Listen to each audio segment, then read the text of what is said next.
আল্লাহ ছাড়া কেউ আপন না। আল্লাহ ছাড়া আপন কেউ না, আর আল্লাহ ছাড়া সত্যিকার অর্থে আপনাকে আমাকে ভালো কেউ বাসে না। শুধু আল্লাহই আপনাকে ভালোবাসে। এটা আপনারা হারে হারে উপলব্ধি করবেন যত দিন যাবে ইনশাআল্লাহ। তাই শুধু সেই আল্লাহর জন্যেই নিজেকে খালেস করে দেন, আর যার যার হক তাকে তাকে দিয়ে দেন। দুনিয়াতে শান্তিতে থাকার ফিলোসফি বলছি, philosophy of happiness in this হায়াতুদ দুনিয়া, সেটা হচ্ছে যার যার হক তাকে তাকে দিয়ে দেন, নিজের হক আল্লাহর কাছে চেয়ে নেন। আর দুনিয়াকে আপন মনে করবেন না, আল্লাহ ছাড়া কাউকে আপন মনে করবেন না, আপনি সুখে থাকবেন ইনশাআল্লাহ।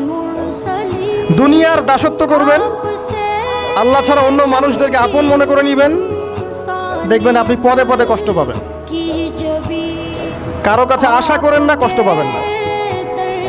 আমি এই প্রসঙ্গে কথাগুলো বললাম যে দুনিয়াকে আপন মনে করতে নাই, আর আল্লাহকে আপন মনে করতে হয়।